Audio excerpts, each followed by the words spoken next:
Market లో invest చేసి మీ డబ్బులు డబుల్ చేసుకోవాలనుకుంటున్నారా? సుందరరామిరెడ్డి గారి లైవ్ సెమినార్ కి అటెండ్ అవ్వండి.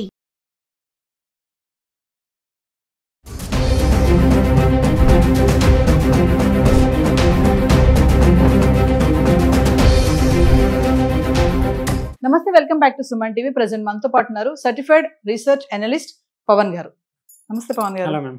పవన్ గారు, మరి బంగారం ధరలు చూసుకుంటే ఆల్రెడీ మీకు తెలుసు, మరి 1,20,000 అయిపోయింది. అలాగే వెండి కూడా అదే లైన్లో నడుస్తుంది. సరే, మనం గోల్డ్ గురించి మాట్లాడుకుంటే మరి ఇలాగే పెరుగుతుంది, తగ్గే ఛాన్సెస్ లేవని కొంతమంది అనలిస్టులు చెప్తున్నారు. అయితే ఇన్ కేస్ తగ్గితే అసలు కారణాలు ఏంటి అంటారు? పెరగడానికి గల కారణాలు ఏంటి అంటే ఒకసారి ఇప్పుడు మనకి గోల్డ్ అనే కదా మేడం, ల్యాండ్ విషయంలో కూడా ఒక సందర్భంలో ఆకాశాన్ని అంతేసాయి. కానీ ఇప్పుడు ఏమైతే ల్యాండ్స్ కూడా ఆగిపోవడం కానీ లేకపోతే కొంచెం డౌన్కి రావడం కానీ రేట్లు తగ్గుతాయి. అలాగే గోల్డ్ అన్నది కమ్యూనిటీ అనమాట. అంటే ఇప్పుడు స్టాక్స్ ఉన్నాయనుకోండి, ఒక పర్టికులర్ పర్సన్ వల్ల లేకపోతే రిజల్ట్స్ వలన కిందకి పడిపోయే అవకాశాలు ఉంటాయి. చాలా మంది గోల్డ్ ని చార్ట్ చూసి కూడా ట్రేడింగ్ చేస్తుంటారు. గోల్డ్ ని చార్ట్ చూసి ట్రేడింగ్ చేస్తున్న వాళ్ళు అంత అమాయకులు ఎవరు లేరు. గోల్డ్ అన్నది రన్ అయ్యేది డిమాండ్ వల్ల. డిమాండ్ ఉంటే గోల్డ్ పైకి వెళ్తూనే ఉంటుంది, సిల్వర్కి డిమాండ్ ఉంటే పైకి వెళ్తూనే ఉంటుంది. గోల్డ్ పడిపోవడానికి మనం 6 రీజన్స్ చూసుకోవచ్చు. ఆ 6 రీజన్స్ కూడా చెప్తాను. ఆ సందర్భాల్లో గోల్డ్ మనకి రికవరీ కింద కూడా వచ్చే అవకాశాలు కూడా ఉంటాయి. ఎప్పుడు పైకి వెళ్తా ఉండదు, ఒక్కోసారి రికవరీ కూడా అవుతుంది. అంటే ఇప్పుడు 100% పెరిగింది అనుకోండి, మళ్ళీ 100% పడిపోద్దని కాదు, ఒక 20% పడుతుంది. సో ఆ 20% పడే సందర్భాలు మీరు తెలుసుకోగలిగారు అనుకోండి, ఆ సందర్భాల్లో మనం ఫండ్ ఫ్లో చేసుకుంటే మళ్ళీ రికవర్ అవుతుంది కాబట్టి ప్రాఫిటబుల్గా ఉంటాం. ఓకేనా? సో ఇప్పుడు మనకి ఆ 6 రీజన్స్ ఎప్పుడెప్పుడు పడుతుందో చెప్తున్నాను చూడండి. మీకు ప్రతి వీడియోలో మొత్తం పెరుగుతుంది పెరుగుతుంది పెరుగుతుంది అంటారు తప్పితే పడుతుంది ఏ సందర్భాల్లో పడుతుంది ఎవరు చెప్పుకుంటారో. ఈ 6 రీజన్స్ మీరు రాసుకోండి. ఎప్పుడు ఈ థింగ్స్ జరిగినా సరే వీటిని చూసుకోండి. ఓకేనా? ఫస్ట్ది స్ట్రాంగ్ డాలర్. యుఎస్ డాలర్ అన్నది స్ట్రాంగ్ అయిపోయి బాగా పైకి రైజ్ అవుతుంది అనుకోండి. కరెన్సీ అంటే కంట్రీ కరెన్సీ రైజ్ అవుతుంది అనుకోండి, గోల్డ్ ని ఎక్స్చేంజ్లకు వాడరు. ఇప్పుడు కంట్రీస్ ఏంటంటే రిజర్వ్స్ కింద వాడుతున్నాయి. రిజర్వ్స్ అంటే మనం ఎలా అయితే మనీని బ్యాంక్ లో గట్రా సేవ్ చేసుకుంటామో, కంట్రీలు ఇండియా కానీ చైనా కానీ జపాన్ కానీ యుఎస్ కానీ ఈ కంట్రీలు ఏం చేస్తున్నాయంటే ఆ మనీని వాళ్ళకి ఉన్న ఫండ్ ని గోల్డ్ రూపంలో కన్వర్ట్ చేసుకుని వాళ్ళు వాళ్ళ ఆస్తుల కింద దాచుకుంటున్నారు. సో ఎప్పుడైతే డాలరే పెరిగిపోతుంది అనుకోండి, గోల్డ్ పడే అవకాశం ఉంటుంది.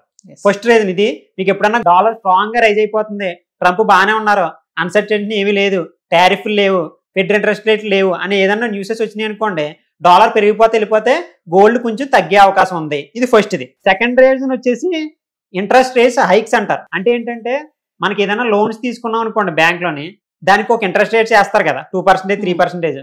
దాన్ని రెపో రేట్ అంటారు అనమాట.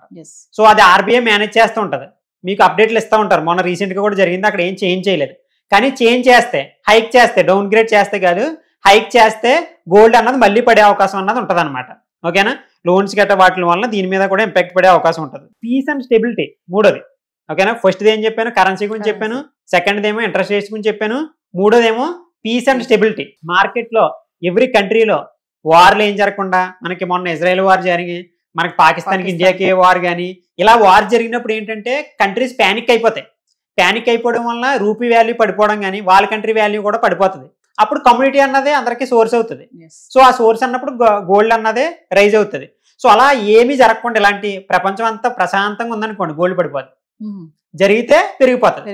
మీరు ఎప్పుడన్నా ఇండియాకి పాకిస్తాన్కి వార్ అవుతుంది అనుకోండి, ఆ వారం రోజులు గోల్డ్ పెరుగుతూనే ఉంటుంది. ఓకే, ఇప్పుడు కూడా ఇది బాగా గుర్తుపెట్టుకున్నాయి. మూడో పాయింట్.